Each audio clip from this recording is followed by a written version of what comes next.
Metal excess defect. ஏன்னா இந்த metal excess டிஃபெக்ட்டும் மெட்டல் டெஃபிஷியன்சி டிஃபெக்ட் எதுல வருது அப்படின்னா நான் ஸ்டாக்கியோமெட்ரிக் டிஃபெக்ட்ல வருது. சரிங்க சார். அப்ப மெட்டல் எக்ஸஸ் என்ன அர்த்தம்? மெட்டல் அதிகமா இருக்க போது, அதாவது கேட்டையான் அதிகமா இருக்க போது, ஆனையான் கம்மியா இருக்க போது.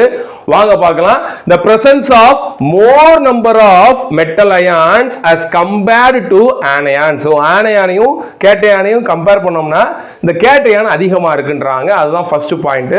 சரிங்க சார். நான் சொல்லியிருக்கேன், ஒரு கிறிஸ்டல்ல நமக்கு என்னவா இருக்கணும் அப்படின்னா எலக்ட்ரிக்கல் நியூட்ரலிட்டியா இருக்கணும். இப்போ இங்க மெட்டல் அதிகமா இருக்கு, மெட்டல் அயான் அதிகமா இருக்கு, ஆனையான் என்னவா இருக்கு நமக்கு கம்மியா இருக்கு. அப்ப எப்படி சார் எலக்ட்ரிக்கல் நியூட்ரலிட்டி ஆகும் அப்படின்னா பாருங்க, the electrical neutrality of the crystal can be maintained by the presence of anionic vacancies equal to the excess metal ions. அதாவது என்னன்னா இந்த எலக்ட்ரிக்கல் நியூட்ரலிட்டி எப்படி மெயின்டைன் ஆகும் அப்படின்னா எவ்வளவு ஆனியானிக் வேகன்சி இருக்கோ அதுல என்ன ஆகும் அப்படின்னா equal number of metal ions மேல டெபாசிட் ஆகுன்றாங்க. இது ஒரு டெஃபினிஷன். அப்படி இல்ல சார் அப்படின்னா இன்னொன்னு எழுதிக்கலாம். இந்த கிரீன் கலர்ல அண்டர்லைன் பண்ணிக்க பாருங்க, இதை மட்டும் நீங்க எழுதிக்கலாம். அதாவது எப்படி எழுதலாம் அப்படின்னா the electrical neutrality of the crystal can be maintained by the presence of extra cation and electron present in the interstitial position. ரெண்டுல எதை வேணா எழுதிக்கலாம். அது எப்படின்றதை இப்ப எக்ஸாம்பிள் நான் சொல்ல போறேன், கவனமா கவனிங்க. இந்த கிறிஸ்டல் ஆனது பெர்ஃபெக்ட்டா இருக்கக்கூடிய கிறிஸ்டல், இதுல எந்த ஒரு டிஃபெக்ட் இல்ல. இப்ப பாருங்க என்ன செய்ய போறோம் அப்படின்னா this crystal heated with sodium vapor lamp வச்சு என்ன பண்றாங்க அப்படின்னா இத ஹீட் பண்றாங்க. அப்படி ஹீட் பண்ணும்போது the Na+ ions are deposit on the surface of the crystal. So நீங்க நம்ம ஹீட் பண்ணும்போது அந்த Na+ ions எல்லாம் இந்த சர்ஃபேஸ் மேல டெபாசிட் ஆகுது. இப்போ என்ன நடக்குது அப்படின்னா இப்ப புதுசா வந்த இந்த Na+ நோக்கி ஆல்ரெடி இந்த கிறிஸ்டல் லாட்டிஸ் இருக்கக்கூடிய Cl- என்ன பண்ணுதுன்னா டிஃப்யூஸ் ஆகி அந்த Na+ ஓட கம்பைன் ஆகி NaCl மேல டெபாசிட் ஆயிருது. இங்க இருந்து Cl- அப்படியே டிஃப்யூஸ் ஆகி இதோட சேர்ந்து NaCl என்ன ஆயிரும் அப்படின்னா டெபாசிட் ஆயிருது. அப்ப என்ன நடக்கும் அப்படின்னா இதனுடைய கிறிஸ்டல் லாட்டிஸ்ல யார் இருக்க மாட்டாங்க? இந்த Cl- இருக்க மாட்டாங்க. எத்தனை Na+ மேல டெபாசிட் ஆகுதோ அத்தனை Cl- என்ன பண்ணும் அப்படின்னா அதனுடைய லேட்டிஸ் பாயிண்ட் இருந்து டிஃப்யூஸ் ஆகி சர்ஃபேஸ்ல Na+ ஓட கம்பைன் ஆகி NaCl மாறிடும். இப்ப இங்க ஒரு வேகன்சி கிரியேட் ஆயிருக்கு. சோ இந்த இடத்துல யார் இருந்தா?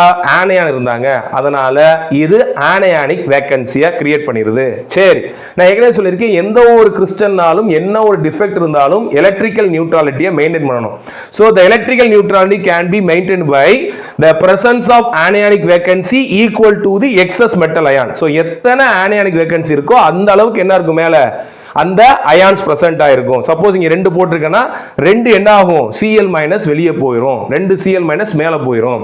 அப்ப 2 வேகன்சி கிரியேட் ஆகும். சொன்னது புரியுதா உங்களுக்கு? அதான் அந்த first point. By the presence of anionic vacancy equal to the excess metal ions. இந்த மெட்டல் அயான் எத்தனை இருக்கோ அந்த அளவுக்கு என்ன ஆகும் அப்படின்னா அந்த ஆனியானிக் வேகன்சி கிரியேட் ஆகும். அப்படி இல்லைன்னா என்னது? By the presence of extra cation and the electron present in the interstitial position. அது என்ன சார் அப்படின்னா இந்த Na இருக்குல மேல அது ஒரு எலக்ட்ரான் லாஸ் பண்ணி தான் என்ன பண்ணிருக்கும் அப்படின்னா Na+ மாறி இருக்கும். அப்படி அந்த Na+ லாஸ் பண்ண எலக்ட்ரான் ஆக்குபை தி ஆனியானிக் வேகன்சிஸ். அந்த ஆனியானிக் வேகன்சில போய் என்ன பண்ணினா ஆக்குபை பண்ணிரும். சோ இங்க இந்த எலக்ட்ரான் வரனால அந்த எலக்ட்ரிக்கல் நியூட்ரலிட்டி மெயின்டைன் ஆயிரும்.